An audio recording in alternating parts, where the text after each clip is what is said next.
ونصلي ونسلم على سيدنا ومولانا محمد رسوله النبي الأمين المكين الحنين الكريم الرؤوف الرحيم. أما بعد، فأعوذ بالله من الشيطان الرجيم. بسم الله الرحمن الرحيم. وَإِذْ قَالَ رَبُّكَ لِلْمَلَائِكَةِ إِنِّي جَاعِلٌ فِي الْأَرْضِ خَلِيفَةً قَالُوا أَتَجْعَلُ فِيهَا مَن يُفْسِدُ فِيهَا وَيَسْفِكُ الدِّمَاءَ وَنَحْنُ نُسَبِّحُ بِحَمْدِكَ وَنُقَدِّسُ لَكَ قَالَ إِنِّي أَعْلَمُ مَا لَا تَعْلَمُونَ. صدق اللہ مولانا العظیم. حاضرین محترم، بدعت رسول پڑھنے والے ہمارے بھائی اسٹیج پہ علماء اور پیر طریقت محمد شاہ رحمۃ اللہ علیہ کے جانشین اور محبین مریدین، السلام علیکم ورحمۃ اللہ وبرکاتہ. کل کی گفتگو میں اللہ کی توفیق سے میں نے آلریڈی نسبت، کنیکشن، وسیلہ اس موضوع کو کور کر لیا تھا کہ آپ کو اللہ رب العزت کی بارگاہ تک رسائی کس شخصیت سے ملتی ہے، جو آقا علیہ السلام کی ذات مقدسہ ہے. پھر آقا علیہ السلام کی ذات مقدسہ جو اتنی اعلیٰ ہے، وَرَفَعْنَا لَكَ ذِكْرَكَ، اللہ رب العزت نے فرمایا. اب آقا علیہ السلام کی ذات مقدسہ تک گنہگار انسان کہاں سے پہنچے؟ ابھی کچھ خواتین میرے پاس آئیں، پریشان تھی، تو میں نے ان سے پوچھا کہ آپ نماز پڑھتی ہیں؟ میں نے پہلے پوچھا کہ 5 وقت نماز پڑھتی ہیں؟ انہوں نے کہا نہیں. میں نے پوچھا تو 3 وقت پڑھتی ہیں؟ انہوں نے نفی میں جواب دیا. پھر پوچھا کہ کتنے وقت پڑھتی ہیں؟ خواتین میں سے 5 خواتین تھی. حاضرین محترم، دیکھ لیا المیہ مسلمانوں کا، یہ کوئی فورن کنٹری کی بات نہیں ہو رہی، کوئی گوروں کی بات نہیں ہو رہی، یہ اہل سنت والجماعت کا گڑھ ہے. یہ کوئی ایسا نہیں کہ ہم کوئی اور گڑھ کی بات کرتے. تو انہوں نے کہا کہ نماز ہمیں آتی نہیں. انہوں نے کہا سارے میرے بھائی تو بیٹھے تھے سامنے اوپر، انہوں نے کہا نماز نہیں آتی. میں نے بولا اچھا آپ کو پتہ ہے کہ ہمارے نبی کا نام بتائیے؟ انہوں نے کہا ہمارے نبی کا نام ہمیں نہیں پتہ. نبی کون ہے؟ میں نے بولا رسول کا نام بتائیے؟ نہیں پڑھ. میں نے بولا کیا آپ نے محمد صلی اللہ علیہ وسلم کا نام سنا؟ نہیں پڑھ. اچھا میں سبتے میں چلے گیا، شوق میں چلا گیا. پھر میں نے پوچھا اچھا کیا انبلیورز کوئی دوسرے ماحول میں، گاؤں میں رہتے ہیں، مسلمان نہیں ہیں؟ تو انہوں نے کہا نہیں، ہم تو 3 مسجدوں کے بیچ میں رہتے ہیں. 3 مسجدوں کے بیچ میں رہتے ہیں. اب یہ علماء فکر ہے، سوچنے کی بات ہے، کیا یہ مسجد کے منبر میں ہم جیسے لوگوں کے خطاب کرنے والوں کی ناکامی ہے؟ کیا یہ عرس ہم جیسے لوگوں کے منانے والوں کی ناکامی ہے؟ یہ کس کی ناکامی ہے کہ اللہ کے نبی کا نام، آقا علیہ السلام کی امت کو سمجھایا نہیں گیا ابھی تک کہ کیا ہے یہ مشن، کیا ہے دین اسلام. اور یہ کوئی فورن کنٹری کی بات نہیں ہو رہی ہے جہاں کوئی ایتھیسٹ رہتا ہے یا دہریہ رہتا ہے. فورن کنٹری کی بات نہیں ہو رہی ہے، یہ کوئی غیر مسلم کنٹری کی بات نہیں ہو رہی ہے، یہ کوئی ایسے گڑھ کی بات نہیں ہو رہی ہے جہاں پہ میسج نہیں پہنچا. یہاں یہ تو اہل سنت والجماعت کا یہاں پہ دبدبہ ہے ماشاءاللہ. پھر میں نے پوچھا آپ کو نماز پڑھنے آتی ہے؟ کیا نہیں پڑھتا. قرآن مجید تو پھر دور کی بات ہوئی. پھر میں نے انہیں بتایا کہ آقا علیہ السلام کا نام یہ ہے، انہوں نے دین لایا. انہوں نے کہا ہمیں ٹائم نہیں ہے. انہوں نے دیکھے 50 سال آپ کی عمر، 50 سال سے اللہ رب العزت 5 وقت آپ کو انویٹیشن دے رہا، آواز دیا جا رہا ہے 50 سال سے، اور آپ نے مڑ کے اللہ کی طرف ایک بار بھی نہیں دیکھا ہے، مگر پھر بھی وہ آپ کو روزی دے رہا ہے، آپ کو کپڑے دے رہا ہے، آپ کو حلال رزق کی طرف دے رہا ہے، آپ کے بچے حیات ہیں، سب ٹھیک ہے. تو اس علماء فکر کے بعد آج کی جو مختصر یہ گفتگو ہوگی 12 بج گئے رات کا، وہ تربیتی گفتگو ہوگی. ہمارے مرشد، آپ کے مرشد یہاں پہ آرام فرمائے، 40 سال سے زیادہ ہو گیا. اب ان کا مشن تھا کیا؟ یہ سمجھنے کی ضرورت ہے. ان کا مشن تھا کیا؟ ہمارے آقا و مولا حضور علیہ السلام مبعوث ہوئے. حدیث پاک میں ہے کہ مسجد نبوی سے نکل کر، حجرے سے نکل کر مسجد نبوی کی طرف جب آئے آقا علیہ السلام، مسجد نبوی سے کنیکٹڈ ہی آقا علیہ السلام کا حجرہ مبارک، تو 2 طبقے بیٹھے تھے وہاں پہ صحابہ کے. ایک گروپ اللہ کا ذکر کر رہا تھا، اللہ اللہ اللہ اللہ ذکر کر رہا تھا. دوسرے گروپ صحابہ کا وہ فقہ کی تعلیم دے رہے تھے، لوگوں کو تعلیم دے رہے تھے کہ نماز کیسے پڑھنا، وضو کیسے کی کرنا. آقا علیہ السلام نے جو ذکر والی گروپ تھی ان کی طرف دیکھا، شفقت فرمائی، مسکرایا، اور آپ علیہ السلام تشریف لے جا کر علم والے گروپ میں بیٹھ گئے. پھر آپ نے فرمایا اللہ نے مجھے معلم بنا کر بھیجا ہے، علم والا بنا کر بھیجا ہے. اب آپ دیکھیں حاضرین محترم کہ علم کی کتنا بڑا سٹیٹس ہے. میں نے آپ کے سامنے قرآن مجید کی سورہ بقرہ کی آیت نمبر 30 تلاوت فرمائی. یہ وہ گفتگو ہے، لوگوں آپ کو پتا ہوگا کہ جب اللہ رب العزت نے اناؤنس کیا کہ میں زمین میں اپنا خلیفہ بنانے جا رہا ہوں، ٹھیک ہے، خلیفہ. اب اس کا تھوڑا پس منظر میں آپ کے سامنے بیان کرنا چاہتا ہوں. انسان سے پہلے زمین پر جن بستے تھے، جن ایسی مخلوق تھی جو دیکھی نہیں جاتی، اور فرشتے بھی تھے جو آسمان کی طرف سے آتے آتے، وہ بھی نہیں دیکھ سکتے آپ. اس سے پہلے بھی ایک مخلوق تھی، گھوڑے والے ڈائناسور بستے تھے یہاں، ٹھیک ہے.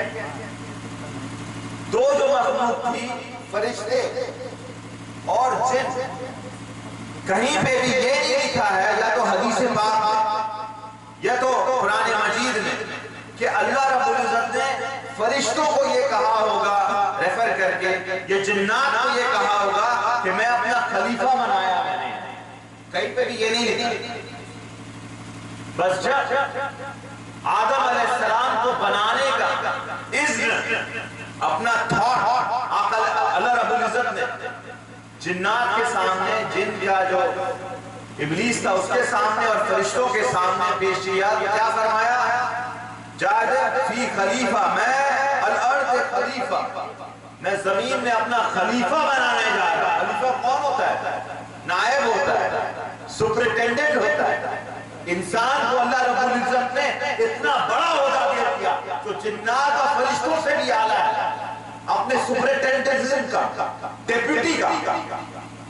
اب جب یہ اناؤنسمنٹ فرشتوں نے سنا تو فرشتوں نے ریاکشن کیا، فرشتوں نے جواب دیا، سوچا. اور انہوں نے کیوں سوچا، کیوں جواب دیا؟ کیونکہ وہ آلریڈی دیکھ رہے تھے کہ یہ آدم کو، انسان کو بنایا کیسے جا رہا ہے. وہ سارا دیکھ رہے تھے کہ مٹی لائی گئی اور مختلف طریقوں کی مٹی لائی گئی، کھنکھناتی والی مٹی لائی گئی، چمکنے والی مٹی لائی گئی، بودار مٹی لائی گئی جس سے بدبو بھی آتی ہے. تو انہوں نے دیکھا کہ یہ سارے چیز کا جو مکسچر ہونے جا رہا ہے، اس سے جو صفت ہوگی یہ تو پھر قتل و غارت کرے گا، اس سے جو صفت ہوگی وہ قتل و غارت کرے گا۔ اور پھر انہوں نے پہلے جنات کو بھی دیکھ لیا تھا زمین پر، انہوں نے قتل و غارت کی تھی۔ جب اللہ رب العزت نے فرشتوں کو بھیج کے پھر مارا تھا، پھر ابلیس کو اوپر لے جا کے امام بنایا جو متقی قوم تھا، تو انہوں نے آدم علیہ السلام کے انگریڈینٹس کو دیکھے، جیسے آپ سالن بناتے ہیں، ہلدی ڈالتے ہیں، مرچی ڈالتے ہیں، تو وہ ساروں کا جو مکسچر ہوتا ہے اس کا ٹیسٹ آپ کے سالن میں، انہوں نے اس مکسچر کو دیکھ لیا، تو انہوں نے کہا کہ باری تعالیٰ ہم تیری عبادت کرتے ہیں، ہے نا، اور ہمارے اندر ہم نے کبھی گناہ نہیں کیا، ہم تیرے روبرو ہیں، تو کیا انہیں خلیفہ بنائے گا جو قتل و غارت کریں گے اور ہمیں نہیں؟ کیونکہ ریمبر کے فرشتوں کے اندر وہ مادہ ہی نہیں ڈالا گیا ہے کہ وہ ریوولٹ کرے، وہ کچھ غلط کرے، وہ ان کے اندر خمر ہی نہیں ہے، ویسے چیز ہی نہیں ڈالی گئی، تو انہوں نے تو گناہ کرنا ہی نہیں، ان کے اندر ہے ہی نہیں، مگر انسان کے اندر وہ ڈالا گیا۔ تو اللہ رب العزت نے کیا فرمایا؟ قَالَ إِنِّي أَعْلَمُ مَا لَا تَعْلَمُونَ، کہ میں وہ جو چیز جانتا ہوں جو تم نہیں جانتے، تم نہیں جانتے جو میں جانتا ہوں۔ پھر وہ کون سی چیز کی؟ اب دیکھیں اللہ رب العزت نے اناؤنس کر دیا ہے، اب فوقیت دکھانی ہے آدم علیہ السلام، تو اگلی آیت ہے وہ بیان ہے، وَعَلَّمَ آدَمَ الْأَسْمَاءَ كُلَّهَا ثُمَّ عَرَضَهُمْ عَلَى مَلَائِكَةٍ فَقَالَ أَنْبِئُونِي بِأَسْمَاءٍ، اور اللہ نے آدم علیہ السلام کو تمام اشیاء کے نام سکھا دیے۔ یہ جو مائک ہے، مائک کے اندر مائکروفون ہے، یہ کنیکٹ ہے وائر سے، الیکٹریسٹی بھی آ رہی ہے، وہ اس میں جا رہا ہے، قیامت تک جتنے چیز بنے گی سب چیز کی انگریڈینٹ، اس کے کیا فوائد ہیں، اس کے کیا یوزز ہیں، یہ کیمرہ موبائل فون ہے، یہ گلوز ہے، یہ وول سے بنا ہوا ہے، یہ جیکٹ ہے، یہ واچ ہے، واچ کے اندر ایک مشین ہے، وہ گھومتی ہے، وہ چارج ہوتا ہے، بیلٹ ہے، یہ ترپال ہے، یہاں پہ لائٹ ہے، سارے چیز کا نام، اس کی کیریکٹرسٹک، اس کے یوز اللہ رب العزت نے آدم علیہ السلام کو سکھا دیا، تا قیامت تک انہیں سب کچھ پتا ہے۔ پھر کیا ہوا؟ پھر پوچھا ملائکہ، اے ملائکہ آ جاؤ، تم نے کہا تھا، تم نے سوال کیا، تو ذرا ان اشیاء کے نام بتا، ان چیزوں کے نام بتا، سارے کے سارے سرنڈر جوڑ لیا، کہ باری تعالیٰ ہمیں تو وہی معلوم ہے جو تمہیں ہم نے سکھایا ہے۔ پھر اللہ رب العزت آدم علیہ السلام کے سامنے متوجہ ہوئے، فرمایا ہے آدم اب تو نام بتا۔ آدم علیہ السلام فر نام، اس کی کیریکٹرسٹک اور یوسیج بتا دیا۔ حاضرین محترم، مخلوق میں جو اعلیٰ درجہ، جو خلیفہ کے سٹیٹس میں جس کو اللہ رب العزت نے عطا فرمائی، وہ سٹیٹس عطا فرمائی، وہ فوقیت کس چیز سے ہوئی؟ علم سے، فعالم، علم سے فوقیت کی۔ اس سے پہلے میں نے آقا علیہ السلام کی حدیث مبارکہ آپ کے سامنے بیان کیا، غوث الثقلین، غوث اعظم حضرت شیخ عبد القادر جیلانی، گنت الطالبین، اگر آپ کھولیے گا تو بگننگ میں حدیث پاک کے خلاف فرماتے ہیں کہ انبیاء کی وراثت سونا چاندی نہیں ہے، انبیاء کی جو وراثت ہے وہ علم ہے۔ اب ان ساری چیز سے گھومتے ہوئے ہم آ جائیں ہمارے عقیدے کی طرف۔ ہمارے عقیدے میں اللہ رب العزت کا بہت کرم ہے، الجماعت کہ عقیدے کی پختگی ہے۔ ہم آقا علیہ السلام سے جوڑ توڑ کے محبت کرتے ہیں، اہل بیت کے لیے مر جاتے ہیں، اولیاء کی بارگاہ میں منگتا بن کے کھڑے رہتے ہیں، ہے نا، کتے بن کے پٹا ڈال کے کھڑے رہتے ہیں۔ اب جو کمی کی بات ہے وہ ہے کہ کبھی بھی ہماری جو کمزوری ہے وہ علم کی طرف ہے، ہم علم نہیں حاصل کرنا چاہتے، یہ کمزوری ہے ہماری۔ بچوں کو ہم نے مدرسے کی تعلیم الف با تا تک محدود کر دیا، قرآن مجید ناظرہ ہے، وہیں تک جاتے کوئی خوش قسمت ہے، اور پھر وہ صرف ناظرہ کے طور پہ پڑھا جاتا ہے۔ رمضان آ گیا ثواب کے طور پہ پڑھا جاتا ہے، مگر قرآن مجید صرف ثواب کی کتاب نہیں ہے، وہ تو ہدایت ہے تا قیامت تک، ہر کچھ اس سے اخذ کی جاتی ہے، وہ نور ہے، وہ لائٹ ہے۔ صرف ایک غیر مخلوق چیز جو سارے کائنات میں ہے وہ قرآن مجید ہے، وہ اللہ کا کلام ہے، باقی ساری کی ساری مخلوق ہے، ساری کی ساری مخلوق۔ ہمیں 100 سال سے صرف قرآن مجید کو طاق میں رکھنے کے لیے ٹریننگ دی گئی ہے، الف با تا تک محدود کر دیا گیا، صرف ثواب کے لیے اٹھا کے ہاں بھیا کتنا ٹائم آپ نے کمپلیٹ کیا، 2 بار 4 بار بس وہی ہوئی۔ کیا کسی نے آپ کو یہ بتایا کہ آپ معنی کے ساتھ قرآن مجید کو پڑھیں؟ کسی نے آپ یہ بتایا کہ بھیا ضیاء القرآن تفسیر کی ایک کتاب اٹھا لیں، ایک رکوع ڈیلی پڑھیں اور اس کو تفسیر اس کا ساق و سباق پڑھیں کہ آیت نازل کہاں سے ہوئی ہے، کیوں ہوئی ہے، اللہ رب العزت کیا بتانا چاہ رہے ہیں، آقا علیہ السلام کی طرف کیسے متوجہ ہیں، مخلوق کے ساتھ کیا ہوا ہے، پہلے کی مخلوق کو کیوں برباد کر دیا گیا، قیامت کو کیا ہوگا، کیسے چیز پھاڑ ہو جائے گا، ساری چیز ختم ہو جائے گی،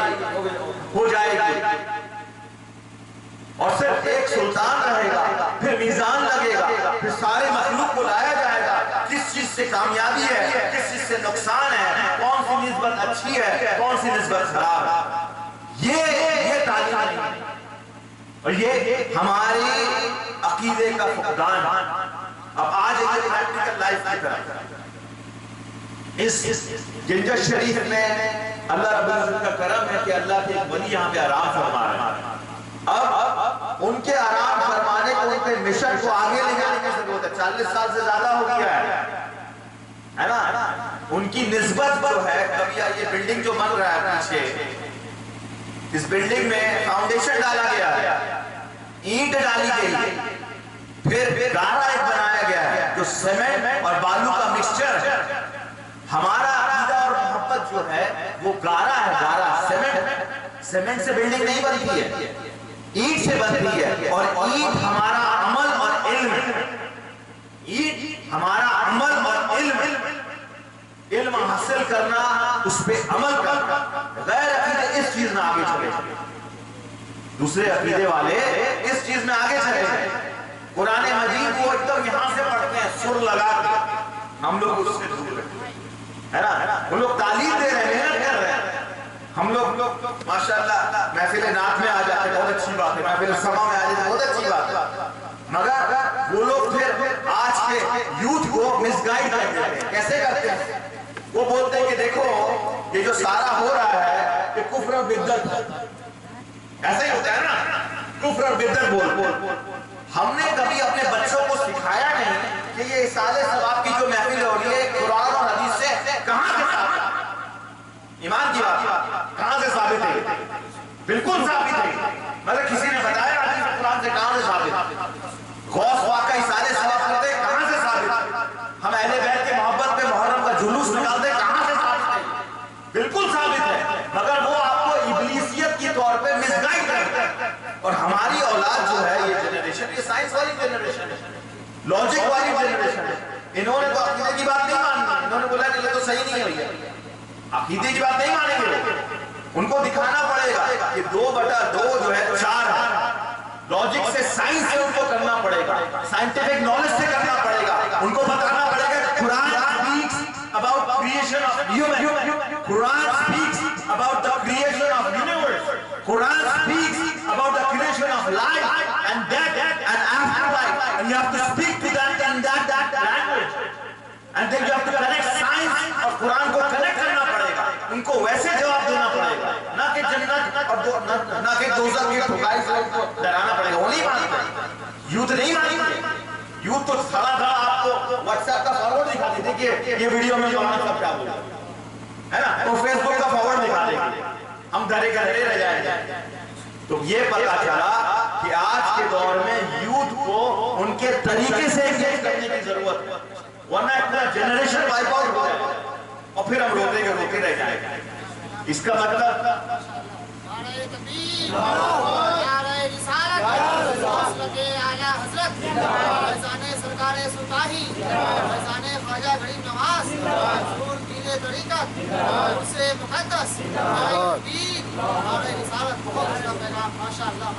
اب صرف حلق کا بات نہیں رہے، کیونکہ اگر میں نے صرف بیان کر دیا آپ کے سامنے اور خود عمل نہیں کیا تو صحیح بخاری کی حدیث کہ اللہ رب العزت شہید کو جہنم میں ڈال دے گا، مبلغ کو جہنم میں ڈال دے گا، اور دین میں انویسٹ کرنے والے کو جہنم میں ڈال دے گا، کیونکہ وہ دنیا چاہتا تھا، وہ جو مبلغ تھا صرف مائک کے بول دیتا تھا، عمل نہیں کرتا تھا، تو عمل کے طور پہ الحمدللہ یہ اللہ رب العزت کا بڑا ہی لطف و کرم ہے، اور ہمارے مرشد بزرگان دین کا کرم ہے، غوث پاک کی توجہ ہے کہ سلسلہ رحیمیہ خانقاہ کلکتہ کی پر اسٹریٹ سے مدرسے کا کام چالو ہو گیا۔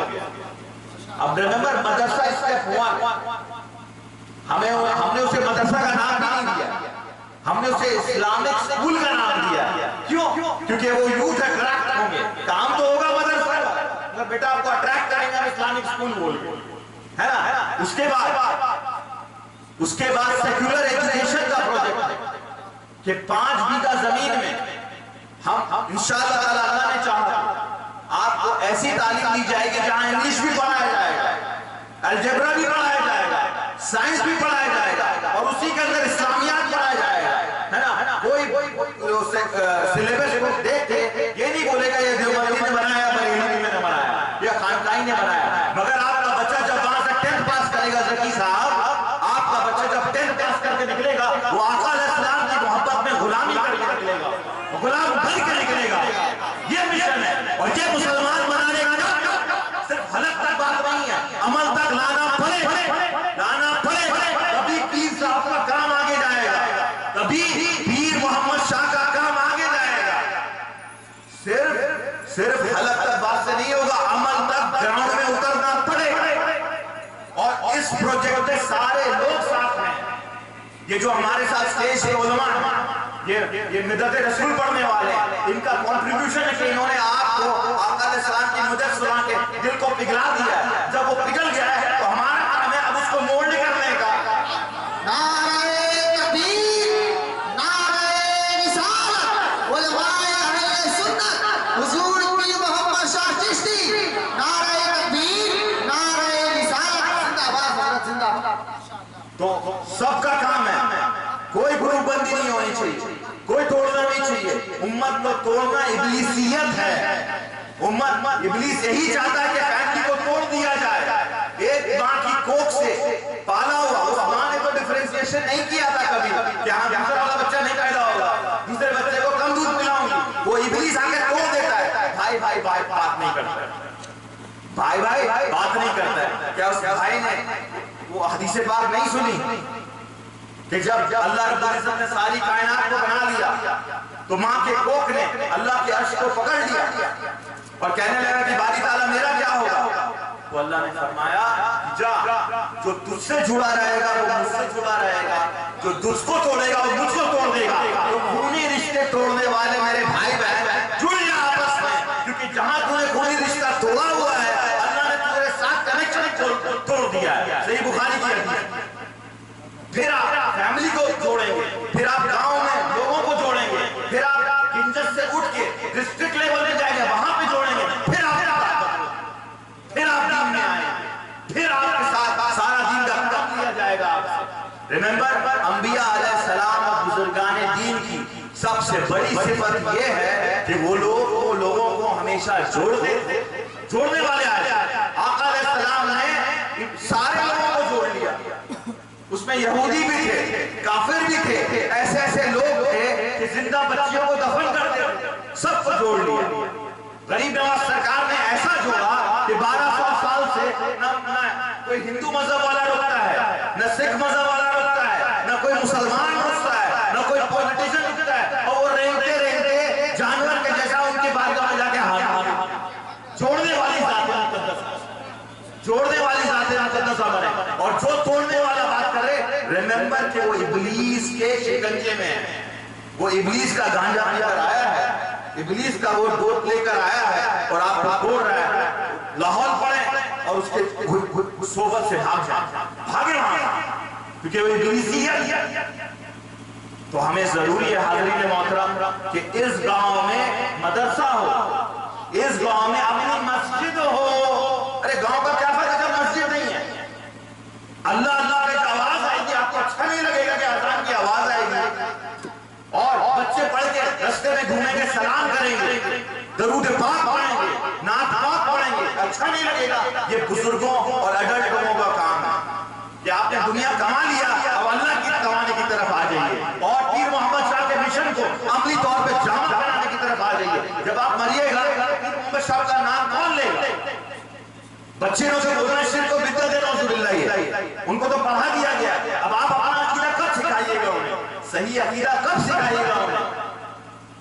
یہ ضروری بات ہے، یہ میں عالمیہ آپ کے سامنے پیش کرتا ہوں کہ یہی پیر محمد شاہ کا مشن، کیونکہ یہی غریب نواز کا مشن، یہی غوث پاک کا مشن۔ غوث پاک دن میں 12 لیکچر دیتے تھے، کسی نے آپ کو بتایا یہ 12 لیکچر دیتے تھے، صبح فجر سے لے کے شام تک۔ قرآن کی تفسیر سے سٹارٹ ہوتا تھا، حدیث کے لیکچر ہوتے تھے، علم کلام ہوتا تھا، تصوف ہوتا تھا، اور جتنے پائے کے بزرگ ہیں ان کی بارگاہ میں آتے تھے، ایک ایک وقت میں 70,000 سے 1,00,000 لوگ آپ کے مجمع میں ہوتے تھے، اور 60 سے 60 لوگ غش کھا کے گر جاتے تھے آپ کے کلام کو سن کر۔ غریب نواز سرکار اعلیٰ درجے کے محدث تھے، مدینہ میں حدیث کا لیکچر دیتے تھے۔ حضرت نظام الدین اولیاء کی بارگاہ ساری خان کون سے یہی کام ہوا۔ اعلیٰ حضرت فقہ میں امام تھے، فقہ میں اعلیٰ درجے کے امام تھے۔ ہم لوگ اعلیٰ درجے کا صرف نعت پڑھتے ہیں، اعلیٰ درجے کے اسکالر تھے، اسلامک اسکالر۔ اب ہمیں چاہیے کہ ہم ان کا نام لیتے ہیں، ان کا کام بھی تھوڑا لے لیں، ہے نا؟ یہ ضرورت، نام لیتے ہیں، کام لے لیں۔ اور ان جنریشن کو جو واٹس ایپ ٹک ٹاک میں گھسی ہوئی ہے، موبائل فائل میں گھسی ہوئی ہے نا، کیا کیا چیز میں گھسی ہوئی ہے، ڈرگز ہے، کلکتہ جائیے تو پاک سرکس میدان میں ڈرگز ہے، شراب ہے، گانجا ہے، افیم ہے، اس میں گھسی ہوئی ہے۔ کس کے اوپر ریسپانسبلٹی ہے؟ ہمارے اوپر ریسپانسبلٹی ہے۔ اللہ رب العزت کی بارگاہ میں دعا ہے کہ اللہ ہمیں طاقت دے کہ ہم امت کو جوڑنے کی توفیق دیں، علم کی طرف جائیں، موٹیویٹ کریں، اور اللہ کی پاک ذات کی قسم کہ آپ ایک سٹیپ لیں، اللہ 10 سٹیپ آپ کے قدم کی طرف آئے گا۔ آپ اللہ کی طرف 10 سٹیپ لیں، اللہ دوڑ کر آپ کی طرف آئے گا، اور آپ دیکھیں کہ کیسے برکت یہاں پہ آئے گی، اس خطے میں کیسے برکت آئے گی، اور پیر محمد شاہ کی روح کو تب تسکین ملے گا کہ آپ نے ان کے کام اور مشن کو نسل نسل تک پھیلایا ہے۔ اللہ رب العزت کی بارگاہ میں دعا کہ ہم نے جو بیان کیا اس پہ ہمیں عمل کرنے کی توفیق عطا فرمائے، آمین۔ بجاہ سید المرسلین وما علینا الا البلاغ، والسلام علیکم ورحمۃ اللہ وبرکاتہ۔